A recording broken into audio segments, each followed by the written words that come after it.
اللہ اکبر۔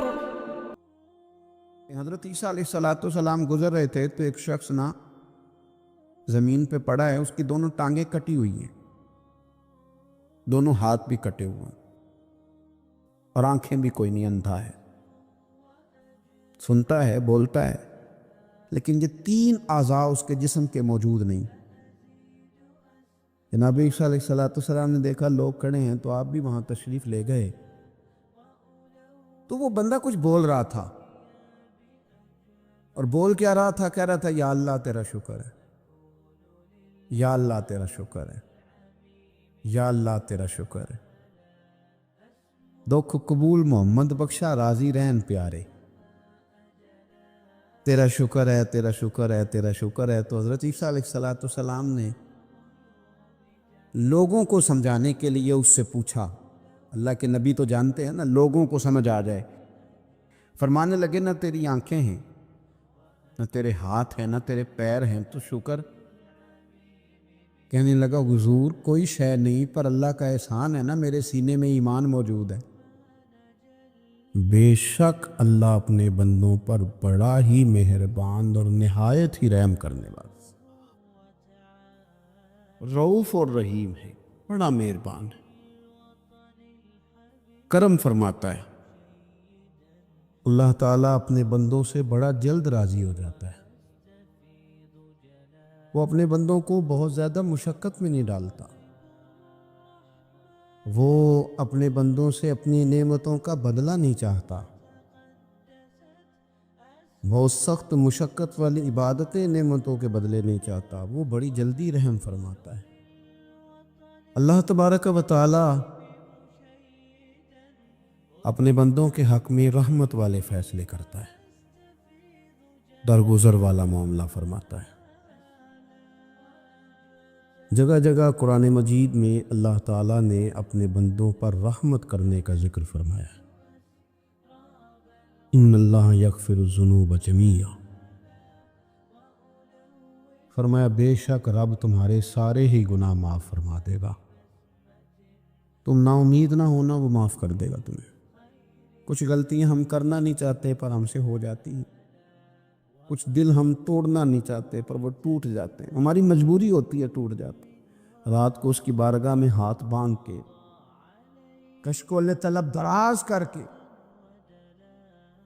خوب استغفار پڑھنا چاہیے کہ مالک بندے ہیں نا کیا کریں، نفس کا ساتھ ہے، دنیا کا ساتھ ہے، خواہشات نفسانیہ، مالک معاف کر دے، درد سے توبہ، رسم نہ ہو، کہانی نہ ہو، لفظ نہ ہو، جملے نہ ہو، اور جناب ایسے لوگوں کے بیچ بڑے ہاتھ باندھ کے، اور بڑا کوئی ضرورت نہیں، آپ اکیلے اپنی چارپائی پہ بستر کے اندر منہ دے کے بھی درد سے کہیں گے نا معاف کر دے، تو وہ تو مہربانی بڑا ہے۔ گناہگاروں کے آنسو اس کی بارگاہ میں بڑے مقبول ہیں۔ بندہ کوئی ناراض ہو جائے تو ہمیں کوئی نیند آتی، اس کے گھر چلے جاتے ہیں، ہم اپنے سارے رشتوں کو، تعلقات کو مینٹین کر کے رکھنے کے عادی ہیں، ہمیں پتہ ہے کہ وہاں میں نہیں جا سکا تو بیٹا بھیجتا ہوں، فلاں شادی پہ میں نہیں جا سکا تو بھتیجا بھیجتا ہوں، بھائی بھیجتا ہوں، ہر تعلق کا ہم نے خیال رکھا کوئی روٹھ نہ جائے۔ لیکن کمال ہے نا، یہ نہیں سوچا کہ اگر رب روٹھ گیا تو جب وہ روٹھ جائے نا تو سارے رشتے بھی بندے کے پاس موجود ہوں تو کوئی کرامت نہیں ہوتی، پھر کروڑوں روپیہ جیب میں ہوں تو ڈاکٹروں کی دوائیاں اثر نہیں کرتی، وہ روٹھ جائے تو پھر انسان اس طرح سے پھسلتا ہے کہ بڑے بڑے اس کے پاس دروازے ہوتے ہیں پر کسی جگہ اس کا ہاتھ نہیں لگتا۔ خدا را خیال کرے، دنیا روٹتی ہے تو روٹھ جائے، رب رسول ناراض نہ ہونے پائے، اس کا خیال کریں۔ حضور فرماتے ہیں وہ مسکراتا ہے، اسے خوشی ہوتی ہے جب کوئی اس کا بندہ اس کی طرف رجوع کرتا ہے۔ ماں پیار کرتی ہے اپنے بچے سے، لیکن وہ ناراض بھی ہو جاتی ہے بعض چیزوں پہ، بعض معاملات اس کا دل بھی دکھاتے ہیں، بعض جگہ وہ رو کے یہ بھی کہتی ہے کہ تو نے میری محبت کا کوئی نتیجہ نہیں مجھے دیا، میری ساری کمائی تو نے ضائع کر دی۔ والد بہت ساری جگہوں پہ ناراض ہوتا ہے، شکوہ کرتا ہے، کہتا ہے میری بیماریوں کی، پریشانیوں کی، بڑھاپے کی، کمزوریوں کا سبب بیٹے تو ہی بن گیا۔ یہ ساری تکلیفیں تو ٹھیک ہو جائیں تو میری شاید عمر بھی بڑھ جائے، صحت بھی ٹھیک ہو جائے، میں زیادہ دیر جوان رہ سکوں۔ ناراض ہوتے ہیں ماں باپ، اسی طرح ماں باپ راضی بھی ہو جاتے ہیں، وہ بڑی جلدی راضی ہو جاتے ہیں۔ میں اکثر کہتا ہوں کہ والد کو راضی کرنے میں 5-7 منٹ لگ جاتے ہیں، اماں تو 1.5-2 منٹ میں راضی ہو جاتی ہے۔ ابا جی کو 5-7 منٹ لگتے ہیں، کئی دفعہ کہنا پڑتا ہے، کوئی دلائل دینے پڑتے ہیں، لیکن والدہ کے لیے تو کچھ بھی نہیں، آپ نیرا جا کے پیروں میں بیٹھ ہی جائیں، کچھ بھی نہ کریں، آپ پورا روئیں نہ، رونے والا منہ ہی بن جائے تو اماں تو نرم ہی نرم ہے، جس وقت جو مرضی آپ کرا لیں ہو گیا۔ اللہ تبارک و تعالی بلا مثال و بلا تشبیہ سمجھانے کے لیے عرض کرتا ہوں، اللہ بھی بعض معاملات میں اپنے بندوں سے ناراض ہو جاتا ہے۔ وہ کہتا ہے میں تکبر کرنے والوں کو پسند نہیں کرتا، وہ کہتا ہے فسادی پسند نہیں ہے، وہ فرماتا ہے کہ راہوں میں کجی کرنے والے پسند نہیں ہے، وہ فرماتا ہے کہ بدعہدیاں کرو گے تو میں صبح قیامت تم سے سوالات کروں گا۔ اللہ تبارک و تعالیٰ بہت ساری چیزوں کو ناپسند کرتا ہے، ناراض ہو جاتا ہے، بلکہ نبی پاک صلی اللہ تعالیٰ علیہ وسلم نے فرمایا تم بات کرتے کرتے کوئی ایسا جملہ بول دیتے ہو کہ رب اتنا ناراض ہوتا ہے تمہیں پتہ بھی نہیں ہوتا، تمہارے لیے جہنم کا فیصلہ کر دیتا ہے۔ اس لیے پہلے تولو پھر بولو، خود اپنے لفظوں کی تو تم پہرے داری کرو نا کہ میں کیا کہہ رہا ہوں۔ کوئی ایسا جملہ، کوئی ایسی بات وارث شاہ مان کری نہ وارثاں دا، کوئی ایسی بات نہ تمہاری زبان سے نکلے۔ اور حضور یہ بھی فرماتے ہیں کہ اس کا دوسرا پہلو بھی ہے، بعض اوقات تم بات کرتے ایسا جملہ کہتے ہو وہ اتنا راضی ہوتا ہے کہ تمہارے لیے جنت کا فیصلہ فرما دیتا۔ مسلمان کو اب یہ حکم ہے، اس ساری گفتگو کا نتیجہ یہ ہے کہ وہ اپنے جذبات پر، خیالات پر، نگاہوں پر، زبان پر، کانوں پر تھوڑی توجہ دے، بے لگام نہ بنے، بے ترتیب نہ بنے، جو طبیعت میں آئے کر نہ گزرے، تھوڑا سا نہ سوچے سمجھے اور تھوڑا سنبھل کے چلے، کبھی ان کاموں کی طرف نہ جائے جن سے رب ناراض ہو جاتا ہے، ان کاموں کی طرف بڑھے جن سے اللہ راضی ہوتا ہے۔ میرے نبی پاک صلی اللہ تعالی علیہ وآلہ وسلم نے ارشاد فرمایا، بعض احادیث میں لفظ یہ ہے کہ اللہ اپنے بندوں کو دیکھ کے مسکراتا ہے جو اس کی شان کے لائق ہے۔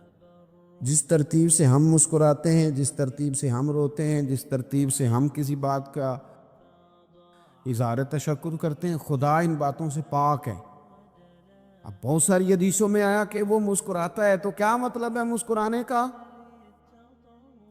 تو علماء تفسیر نے لکھا ہے مسکرانے کا مطلب یہ ہے کہ وہ بڑا ہی راضی ہوتا ہے اپنے بندے سے، بڑا راضی ہوتا ہے، یہ مطلب ہے۔ ایک تو مسکرانے کا مطلب یہ کہ وہ بڑا راضی ہو گیا، بڑا راضی ہو گیا، وہ مسکرا دیا اپنے بندے پہ۔ اور ایک اس کا معنی خود نبی پاک صلی اللہ تعالی علیہ وسلم نے بیان فرمایا، مسند امام احمد بن حنبل میں حدیث ہے، حضور سید عالم علیہ السلام سے صحابہ نے پوچھا یا رسول اللہ شہید تو بڑے لوگ ہوتے ہیں، شہیدوں میں افضل کون ہے؟ تو اللہ کے حبیب علیہ السلام فرمانے لگے وہ والا بندہ جو ڈٹ گیا تھا کافروں کے مقابلے میں، وہ ہلا نہیں، پوری طرح ڈٹ کے جو لڑا وہ شہداء میں افضل ہے۔ حضور فرماتے ہیں وہ جنت کے بالا خانوں میں سیر کرے گا اور رب اسے دیکھ کے مسکرائے گا، رب اسے دیکھ کے مسکرائے گا، اللہ تعالیٰ مسکراتا ہے اسے دیکھ کے۔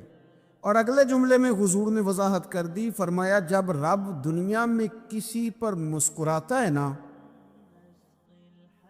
تو اس کا معنی یہ ہے کہ قیامت میں پھر اللہ اسے حساب کوئی نہیں لے گا۔ جس پر اللہ دنیا میں مسکرا دیا اس سے کوئی حساب، تو وہ کام ڈھونڈنے چاہیے نا جس سے اللہ مسکرائے۔ ویسے کبھی ہم ایسا کرتے ہیں کہ نہیں کہ کسی کو راضی کیا جائے؟ یہ کام ہم کرتے ہیں کہ ہماری کمپنی کا جو سربراہ ہے وہ ہم سے راضی رہے،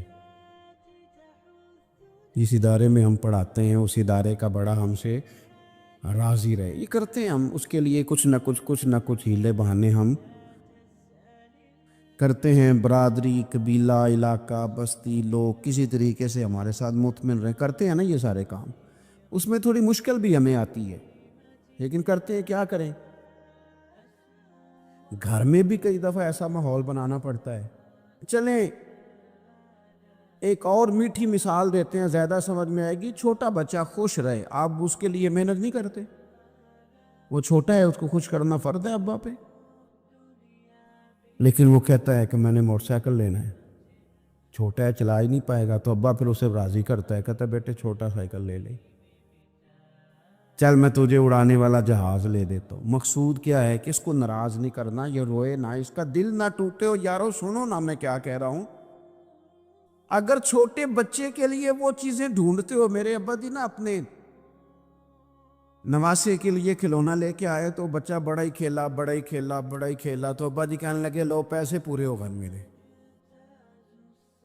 بچے کو پسند بڑا ہے نا، پیسے پورے کر چھڑے نے، دیکھو نا جی کتنا اس کو راضی ہوا ہے۔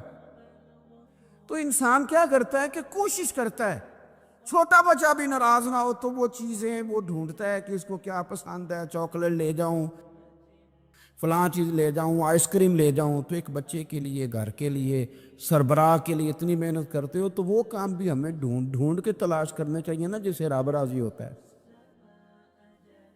اللہ راضی ہوتا ہے۔ بتاؤں وہ کون کون سے کام ہیں؟ نبی کریم صلی اللہ تعالی علیہ وسلم نے ارشاد فرمایا 3 لوگ ہیں جنہیں دیکھ کے رب مسکراتا ہے۔ یا رسول اللہ صلی اللہ علیہ وسلم وہ کون کون سے؟ تو محبوب فرمانے لگے ایک وہ بندہ ساری مخلوق سوئی ہے، آدھی رات ہے، رات کا پچھلا پہر ہے، اس نے اٹھ کے وضو کر لیا، مصلی پہ کھڑا ہو گیا خدا کی یاد میں، فرمایا اسے دیکھ کے رب مسکراتا ہے جو اس کی شان کے لائق ہے۔ مسکراتا ہے اللہ۔ یہ تو سونے کا ٹائم تھا، یہ تو گہری نیند آنے کا وقت تھا، رات کا پچھلا پہر۔ رات پوے تے بے درداں نو نیند پیاری آوے، تے درد منداں نو یاد سجن دی سوتیاں وی آن جگاوے۔ اور ساون کی کالی راتوں میں جب بوندا باندی ہوتی ہے، وہ راتوں کو اٹھ روتے ہیں جب خلقت ساری سوتی ہے، اللہ مسکراتا ہے۔ اور سننا میرے بھائی، میرے نبی پاک صلی اللہ تعالی علیہ وسلم فرماتے ہیں جب مسلمان نماز کے لیے صفیں بناتے ہیں نا، ترتیب لگ رہی ہوتی ہے، اب اللہ کی بارگاہ میں کھڑے ہوں گے، قیام کریں گے، رکوع کریں گے، سجود کریں گے، فرمایا جب مومن صفیں بناتے ہیں تو رب دیکھ کے مسکراتا ہے، مسکراتا ہے۔ کمال ہو گئے عروج بندگی کا، جب بندے کو دیکھ کے رب مسکرائے۔ خدا بندے سے خود پوچھے بتا تیری رضا کیا ہے، مسکراتا ہے۔ اور میرے نبی پاک علیہ السلام فرماتے ہیں جب مجاہد جہاد کے لیے صفیں سیدھی کرتے ہیں، آج تو یہ رب کے نام پہ مرنے ہی آ گئے، یہ صفوں میں کھڑے ہوں گے، ترتیب سے لڑیں گے، ترتیب سے گلا کاٹیں گے کافروں کا یا شہادت لیں گے۔ فرمایا جب جہاد کے لوگ صفیں بناتے ہیں تو رب انہیں دیکھ کے مسکراتا ہے۔ کتنے نصیبوں والا وہ بندہ ہے جسے دیکھ کے مسکرا دیا۔ او یار کبھی تیرا بیٹا تیرے سامنے مسکرائے نا چھوٹا، تو تیرا دل باغ باغ ہو جاتا ہے۔ تیری ماں بیمار کسی ایک دن صحیح طرح ہنس پڑے تو طبیعت خوش ہو جاتی۔ مجھے بتاؤ نا جس کا رب بھی اسے دیکھ کے ہنس پڑے، جو اس کی شان کے لائق ہے، کیا اس بندے کے نصیبیں ہیں، کیا اس کے مقدر ہیں۔ آپ اس مقام پر اپنے آپ کو لائیں۔ اب دیکھیں نا یہ حدیث آپ نے سن لی، اب ہم نے نا اس طرح صفحے نہیں بنانے جس طرح ساری دنیا، اب ذرا صفحے بھی شوق سے بنائیں گے، اب ذرا تھوڑا سا شوق پیدا کریں گے، بھئی یہ تو میں وہ کام کرنے لگا ہوں جسے دیکھ کے رب مسکراتا ہے۔ نبی پاک صلی اللہ علیہ وسلم نے فرمایا جب کوئی بندہ توبہ کرتا ہے نا، ہم توبہ کا رٹا لگاتے ہیں، یا اللہ میری توبہ یا اللہ. اور توبہ کا تو مطلب یہ ہے کہ پچھلے گناہوں سے پکی توبہ، آج کے بعد یہ غلطی نہ کرنے کا پکا وعدہ. تو نے ساری شب برات رو کے گزاری ہے، بتا سویرے جھوٹ جوڑنے کا ارادہ ہے تیرا؟ آج کے بعد رشوت تو نہیں نہ لے گا، ملاوٹ تو نہیں نہ کرے گا، یہ توبہ ہے. اور اگر سارے کام اسی طرح کرنے تو پھر یہ توبہ کا رٹا ہے، جتنا مرضی لگاؤ. حضرت علی بن ربیعہ رضی اللہ تعالیٰ عنہ فرماتے ہیں میں مولا علی کے ساتھ تھا، مقام حرہ کی طرف جا رہے تھے، حضرت علی نے ہاتھ اٹھا کے دعا مانگی ہماری تعلیم کے لیے. ورنہ حضرت علی ہم صحابہ کو محفوظ عن الخطا تو مانتے ہیں نا. ہاتھ اٹھا کے کہا اے اللہ ہمارے گناہ بخش دے، تیرے علاوہ کوئی معاف کرنے والا نہیں. اور پھر حضرت علی آسمان کی طرف دیکھا اور دیکھ کے نا حضرت علی بن ربیعہ کو تو مسکرائے. حضرت علی بن ربیعہ کہنے لگے حضور مسکرائے کیوں ہو؟ فرمانے لگے ایک دن میں حضور کے ساتھ اسی طرح آیا تھا، اسی طرح حضور نے دعا فرمائی تھی ہماری تعلیم کے لیے، اور پھر حضور مجھے دیکھ کے مسکرائے تھے اور فرمایا جب کوئی بندہ رب کی بارگاہ میں اس طرح استغفار کرتا ہے تو رب مسکراتا ہے اور مسکرا کے فرماتا دیکھ لو میرے بندوں کو پتہ ہے کہ میرے علاوہ معاف کرنے والا کوئی نہیں. انہیں پتہ ہے، تم اس کی بارگاہ میں رجوع تو لاؤ، آؤ تو صحیح تو آنسو لے کر. اقبال کہتے ہیں کہ موتی سمجھ کے شان کریمی نے چن لیا، قطرے دو گرے میرے عرق انفال کے. دو میں نے آنسو بہائے تھے تو اس کے کرم نے تو موتی سمجھ کے چن لیے. میرے نبی پاک صلی اللہ علیہ وسلم مثال دیتے ہیں، فرمایا ایک آدمی صحرا میں جا رہا ہے، صحابہ سے حضور خطاب کر رہے ہیں.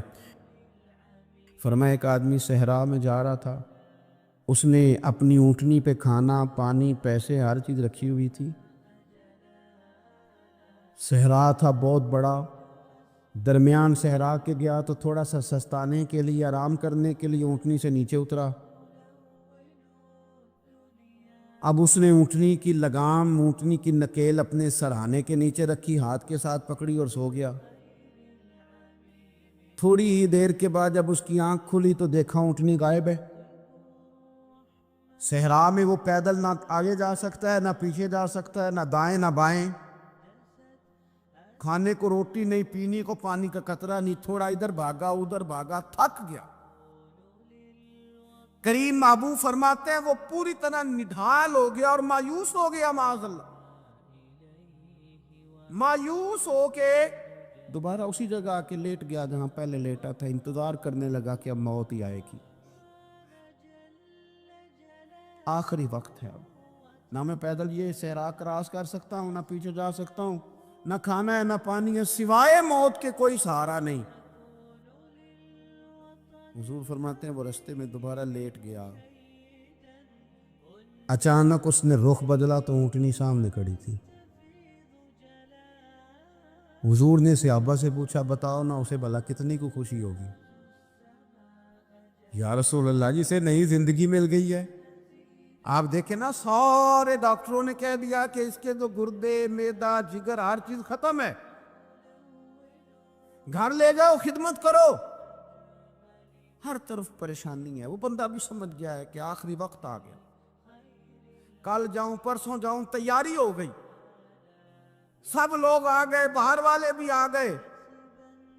یہ ماحول ایک عجیب رنگ اختیار کر گیا. اچانک ایک ڈاکٹر نے آ کے کہا نہیں نہیں غلطی لگ گئی تھی. مجھے بتائیے انداز کیا ہوتا ہے؟ بغیر دعائی کے بندہ اٹھ کے کھڑا نہیں ہو جاتا. او میں تو بچ گیا ہوں. نبی پاک صلی اللہ علیہ وسلم فرمانے لگے اس کی اونٹنی مل گئی، بتاؤ بھلا اسے کتنی خوشی ہوگی. یا رسول اللہ وہ تو دوبارہ دنیا میں آ گیا. حضور فرمانے لگے اسے کچھ بھی خوشی نہیں ہوئی. جب کوئی رب کا گناہ گار بندہ آ کے توبہ کرتا ہے، رب کو اس سے کئی گنا زیادہ خوشی ہوتی ہے. میرا بندہ آ گیا ہے، میرا بندہ آ گیا ہے، میرے گھر آ گیا. اس نے آنسو بہائے ہیں. اس نے کہا اللہ میں تیرا ہی ہوں، تیرا ہی رزق کھاتا ہوں، تیری ہی زمین پہ رہتا ہوں، تیرے نام سے میری سانسیں چلتی ہیں. وہ آ گیا. فرمایا اس اونٹنی والے سے زیادہ رب کو خوشی ہوتی ہے جب گناہگار آ کے توبہ کرتا۔ میری بات پہ توجہ فرمائیے گا۔ حضرت جریر بن عبداللہ رضی اللہ تعالیٰ عنہ فرماتے ہیں میں چھوٹی سی تجارت کرتا تھا، کاروبار۔ کچھ لوگ سمجھتے ہیں کہ اللہ صرف مسجد میں ملتا ہے، حالانکہ ترمذی شریف میں حدیث موجود ہے، نبی پاک علیہ السلام نے فرمایا جو سچا تاجر ہوگا نا، تجارت سچائی سے کرے، اللہ قیامت کے دن اسے نبیوں کے ساتھ جگہ عطا فرمائے گا۔ کتنا بڑا درجہ ہے۔ حضرت معروف کرخی رحمۃ اللہ تعالیٰ علیہ کے زمانہ مبارکہ میں کچھ لوگ آپ کی خدمت میں آئے کہ حضور بارش نہیں ہوتی، دعا کر دیں۔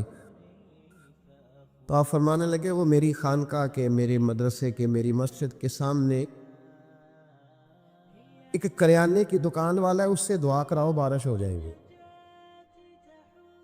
لوگ اس کے پاس گئے کہ جناب دعا کر دے، بارش نہیں ہوتی۔ تو اس نے کہا حضرت معروف کرخی سے دعا کرائیں۔ کہنے لگے انہوں نے بھیجا ہے۔ تو کہنے لگا مجھے تو لفظ بھی سیدھے نہیں آتے، چلو انہوں نے بھیجا ہے تو مانگ دیتے ہیں دعا۔ کہنے لگا اے اللہ مہربانی فرما، ان کو بارش عطا فرما۔ ابھی لوگ کہتے ہیں اس کی دعا مکمل بھی نہیں ہوئی تھی کہ رب کریم نے اہل بغداد کو بارش عطا فرما دی۔ یہ بارش ہو گئی نا، تو وہ جو کچھ لوگ تو چلے گئے، جو صاحب نظر لوگ تھے وہ حضرت معروف کرخی کی خدمت میں آئے، جو تجسس میں رہتے۔ انہوں نے کہا حضور سمجھ نہیں آئی، یہ ہمارے ساتھ رہتا ہے، عام سا بندہ ہے، آپ نے کہا اس سے دعا کرائیں، کیا رات کو جب دنیا سو جاتی ہے تو یہ مسجد آ جاتا ہے، تنہائی میں عبادت کرتا ہے؟ حضرت معروف کرخی فرمانے لگے ایسی کوئی بات بھی نہیں۔ کہا حضور پھر آپ نے اس سے دعا کرنے کو کیوں کہا؟ تو آپ فرمانے لگے 30 سال ہو گئے میرے سامنے دکان کرتا ہے، یہ سودا جب بھی تولتا ہے پورا تولتا ہے، یہ لوگوں کی خیر خواہی کرتا ہے۔ تو جو بندہ اللہ تبارک و تعالیٰ کے بندوں کے ساتھ اتنا وفادار رہتا ہے، رب اس کی دعائیں ضرور قبول فرمایا کرتا ہے۔ حضرت جریر بن عبداللہ رضی اللہ تعالیٰ عنہ کہتے ہیں میں نے جب کلمہ پڑھا نا تو میں تجارت کرتا تھا چھوٹی سی۔ اگر تو سمجھتا ہے نا کہ میں اپنے اوپر دین کو پورا نافذ نہ کروں گا تو پھر جزوی مسلمان تو کہیں کہا ہی نہیں گیا۔ میرے اعلیٰ حضرت فاضل بریلوی رحمۃ اللہ تعالیٰ علیہ سے کسی نے پوچھا تھا حضور نیک کون ہوتا ہے؟ تو اعلیٰ حضرت فرمانے لگے جس کی تنہائیاں صاف ستھری ہوتی، جو اکیلے میں اللہ سے ڈرتا ہے، جو تنہائی کے اندر صاف ستھرا ہوتا ہے۔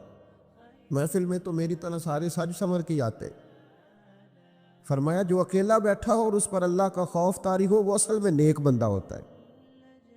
میرے بھائی حضرت جریر بن عبداللہ کہتے ہیں میں نے جس دن کلمہ پڑھا تو عرض کی یا رسول اللہ صلی اللہ علیہ وسلم کو نصیحت فرمائے، تو نبی پاک صلی اللہ علیہ وسلم نے فرمایا الدین النصیحہ، میرا سارا دین کسی کی خیر خواہی کرنے کا نام،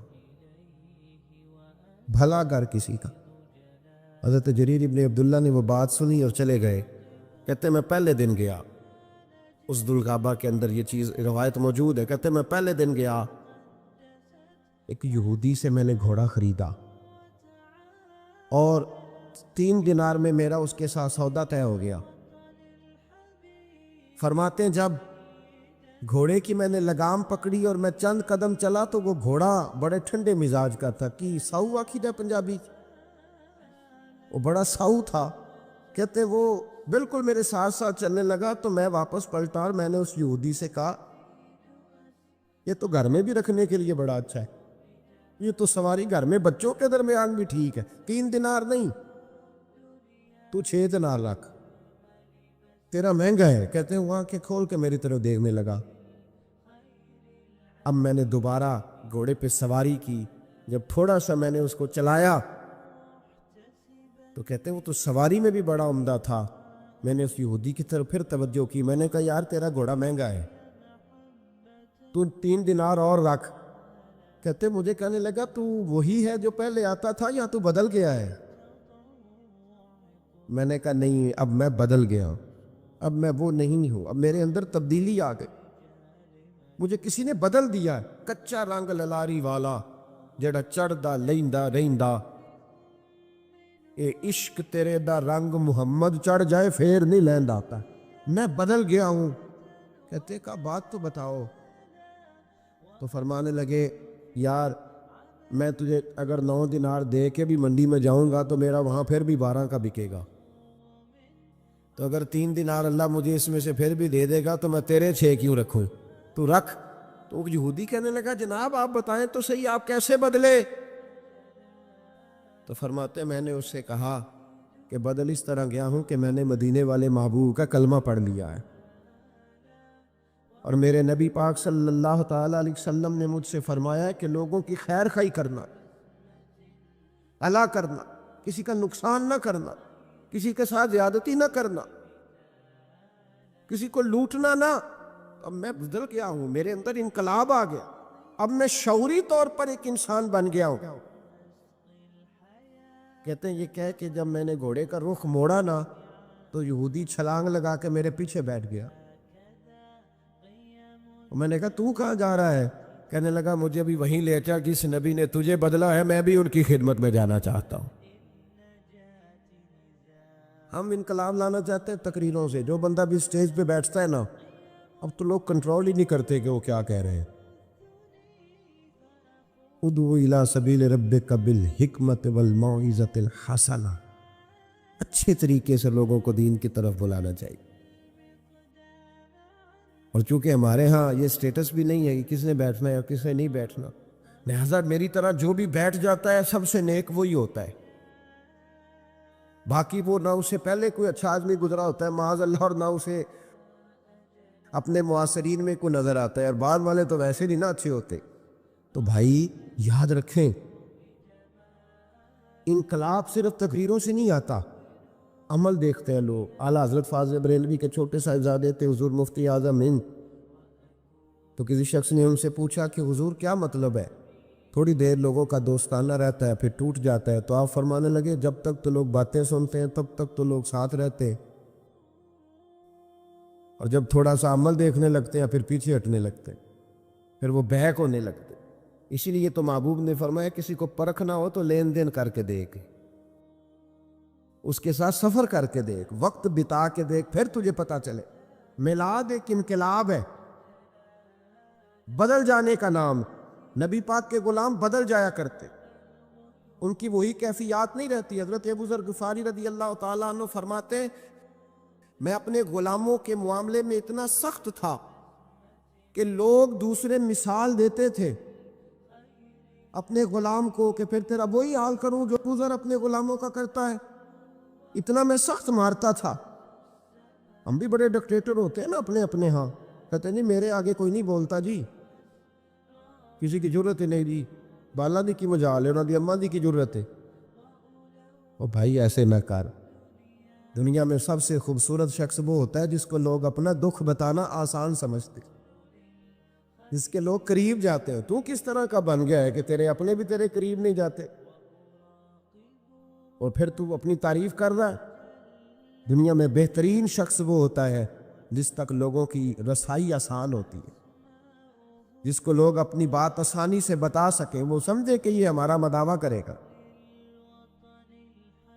حضرت ابو ذر غفاری کہتے ہیں بڑا سخت تھا. جس دن میں کلمہ پڑھنے آیا نا تو محبوب تو جاننے والے ہیں نا, وَعَلَّمَكَ مَا لَمْ تَكُنْ تَعْلَمْ, حضور کو تو اللہ نے کنجیاں عطا فرمائی ہیں نا غیب کی.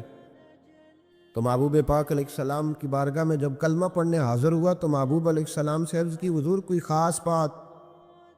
تو حضور نے بڑی وصیتیں اور نصیحتیں فرمائی, اور پھر میری طرف محبوب نے اس طرح دیکھا کہ میرے دل کے سارے عیب دھلنے لگے. تو محبوب فرمانے لگے تیرے لیے خاص بات یہ ہے کہ اپنے غلاموں کے ساتھ اچھا سلوک کرنا. اپنے غلاموں کے ساتھ بے خبر ہو جو غلاموں سے وہ آقا کیا ہے. اپنے غلاموں کے ساتھ جاگ رہے نا آپ لوگ, کن کے ساتھ؟ اب تو غلام نہیں نہ ہوتے ہوں نے اج 2 لاکھ دے کے ڈیرے تے نہیں بنی دا جی. وہ اس کو تنخواہ دی جاتی ہے 6,500, اور سارا بچہ اس کا بال بچہ بھی نوکری کرتا ہے, اور اس کو رہائش بھی وہاں دی جاتی ہے جہاں بھینسیں باندھی جاتی ہیں. یہ ظلم ہے. اس کے باوجود ہم پڑھے لکھے حاجی صاحب بھی ہیں, نمازی بھی ہیں. میں غور کرنا, کہتے جی یہ سیانے نہیں, تو میں کہتا ہوں جب بندے کے پاس پیسے نہیں ہوتے تو عقل بھی نہیں ہوتی. جیدے گھر دانے وہ دے کملے بھی سیانے، میری غربت نے کیا مجھ کو زمانے میں بدنام، تیری دولت نے تیرے عیب چھپا رکھے. اور بھائی جب یہ پردہ ہٹے گا دولت کا تو پھر پتہ چلے گا کہ تیری قدر زمانہ کتنی کرتا ہے. اپنے غلام سے ہمارے پڑھے لکھے لوگ میں نے دیکھے ہیں، بڑی بڑی سوسائٹیوں میں رہنے والے، ان کا ملازم ان کے ساتھ بیٹھ کے روٹی نہیں کھا سکتا. ٹیبل پہ جگہ موجود ہے، کرسی کی جگہ ہے، لیکن وہ کہتے ہیں نہیں، وہ ڈرائیور کو نہ وہیں گاڑی میں بھیج دو، وہیں کھا لیں. کیوں بھائی؟ وجہ کیا ہے؟ پیرانے عظام جو میری طرح کے پیر صاحبان ہیں وہ بھی کہتے ہیں مرید نہیں کہ میرے نال بہندے ہو کہنے نزی ادب کر گئے، لہذا میرے لیے چھوٹے گوشت دا شوربہ اورا کر لو تو انہوں نے باقی اتھے دے آؤ. یہ کیا طریقہ ہے بھائی؟ یہ کہ اگر حضرت بلال حبشی مصطفیٰ کے ساتھ ایک پلیٹ میں کھا سکتے ہیں، ایک پلیٹ میں، سمامہ بن اسال سے کسی نے کہا تو نبی پاک سے متاثر کیسے ہوا؟ تو کہنے لگا اس دن میں متاثر ہوا تھا جب محبوب پاک کھانا کھا رہے تھے ایک پلیٹ میں، اسی میں ابو بکر صدیق بھی تھے، اسی میں سلمان فارسی بھی تھے، اور اسی میں بلال حبشی بھی تھے، تو پھر میں متاثر ہوں. بہرحال بات دور چلی جائے گی. حضرت ابو ذر غفاری رضی اللہ تعالیٰ عنہ فرماتے ہیں جب میں کلمہ پڑھ کے واپس آیا، توجہ کیجیے گا، میں بس ایک دو بات کے بعد بات سمیٹنے لگا ہوں. فرماتے ہیں جب میں کلمہ پڑھ کے واپس آیا تو میرے غلام بیٹھے تھے. نبی پاک صلی اللہ علیہ وسلم سے نکلتے وقت میں نے عرض کی یا رسول اللہ صلی اللہ علیہ وسلم آخر سلوک کرنا کس طرح کا ہے غلاموں کے ساتھ؟ تو محبوب نے فرمایا جیسا کھانا ویسا انہیں بھی کھلانا، جیسا پینا ویسا انہیں بھی پلانا. اس بھئی ایسا ہو سکتا ہے کہ بندہ جیسے کپڑے خود پہنے اس کا نوکر بھی ویسے ہی پہنے؟ توجہ ہے میری بات پر؟ ہوا ایسا کبھی دیکھا ہے آپ نے؟ لیکن حضور نے یہ بیان، بلکہ مولا علی شیر خدا کے غلام تو کہتے ہیں کہ حضرت علی ہمیں گھر لے جاتے، یہ بھی حضرت علی کی شان ہے. ہاں جی، یہ بھی بیان ہونی چاہیے، اور یہ نظر بھی آنی چاہیے کبھی کبھی ان کا نام لینے والوں. حضرت علی کے غلام کہتے ہیں میں مولا علی کے ساتھ بازار گیا تو حضرت علی نے 2 جوڑے خریدے. اس طرح ہم بھی 2 طرح کے نہیں خریدتے، ایک پہننے والا، ایک دینے دلانے والا. دین دوان والے لہدہ دے دیا جی، کیا بات ہے میرے. حضور علیہ السلام نے یہ کہا ہے کہ مومن وہ ہوتا ہے جو اپنے لیے پسند کرے وہی اپنے بھائی کے لیے. تو وہ دکاندار نے بھی ایک رکھا ہوتا ہے چورا لہدہ کر کے، وہ کہتا ہے دین دوان والے لے دو، اور پھر اس پہ بڑے رٹے ہوتے ہیں. بہرحال یہ سماجی مسئلہ ہے، اس پر میں چلتا نہیں ورنہ بڑی دور تک جانا پڑے گا. عرض یہ کرنا چاہ رہا ہوں کہ حضرت علی شیر خدا رضی اللہ تعالیٰ عنہ کے غلام کہتے ہیں میں مولا علی کے ساتھ گیا، انہوں نے 2 جوڑے خریدے. ایک جوڑا انہوں نے ایسا خریدا جو بڑا مہنگا تھا، اور ایک وہ خریدا جو بڑا سستا تھا. فرماتے ہیں میں سمجھ گیا کہ وہ سستا میرے لیے ہے اور جو قیمتی ہے وہ شیر خدا پہنیں گے. لیکن فرماتے ہیں جب واپس آنے لگے اور ایک جگہ سے جدا ہونے لگے، مجھے اپنے حجرے میں جانا تھا، حضرت علی کو اپنے حجرہ مبارکہ میں جانا تھا، تو شیر خدا نے جب مجھے جوڑا تھمایا تو وہ تھمایا جو مہنگا تھا. میں نے عرض کی حضور یہ کیا ہے؟ آپ فرمانے لگے میں بوڑھا ہوں تو جوان ہے، تیرے اوپر یہ زیادہ جچے گا. یہ بھی سنت ہے، یہ بھی طریقت ہے، یہ بھی حضرت مولا علی سے ثابت ہے کہ خود جوڑا سستا پہننا اور غلام کو مہنگا پہنوانا، یہ بھی ثابت ہے. یہ بھی طریقہ میرے محبوب پاک کا، اسے بھی کبھی اپنانا چاہیے. حضرت ابو ذر غفاری رضی اللہ تعالیٰ عنہ فرماتے ہیں جب یہ بات سن کر میں واپس آیا، میرے غلام بیٹھے ہوئے تھے، میں نے ان سے کہا کھانا بنواؤ. کہتے ہیں کسی غلام کی ضرورت نہیں تھی کہ وہ میرے سامنے کبھی سیدھا کھڑا بھی ہو سکے. آج میں نے کھانا بنوایا، دسترخوان لگا، غلام بیٹھ گئے، میں بھی بیٹھ گیا. فرماتے ہیں جب ان سب کو بٹھا کے میں اپنے ساتھ کھانا کھلانے لگا تو ان کو روٹی اٹھاتے تو ان کے ہاتھ کانپتے، وہ ڈرتے. میں نے کہا ڈرتے کیوں ہو؟ وہ کہنے لگے حضور آپ تو بڑے سخت ہیں، تو ساتھ بٹھا کے روٹی. تو حضرت ابو ذر غفاری رو پڑے، فرمانے لگے سخت پہلے تھا، اب سخت نہیں ہوں۔ غلام کہنے لگے کیوں؟ فرمانے لگے اب رحمت للعالمین نبی کا کلمہ پڑھ لیا ہے، اب وہ سختی نکل گئی ہے۔ حضور غوث اعظم رضی اللہ تعالیٰ عنہ کی محفل ہوتی تھی تو ایک ایک محفل میں سینکڑوں لوگ توبہ کر جایا کرتے، تو انقلاب ہے۔ تم نے کیا حاصل کیا؟ اور اگر تم نہیں حاصل نہیں کیا تو آگے تم لوگوں کو کیا دو گے؟ اس سے تبدیلی لائے۔ اگر آپ بدل جائیں نا، محفل سے اٹھ کے جائیں اور کہیں میں نے داڑھی رکھ لی، میں نمازی ہو گیا، تو انشاءاللہ کسی اور کے دل میں بھی شوق پیدا ہوگا کہ مجھے بھی کرانی چاہیے، اور جو نہیں آئے تھے انہیں بھی ذائقہ پیدا ہوگا کہ ہمیں بھی اس طرف توجہ کرنی چاہیے۔ اللہ سجانے والوں کو، آنے والوں کو برکات عطا فرمائے۔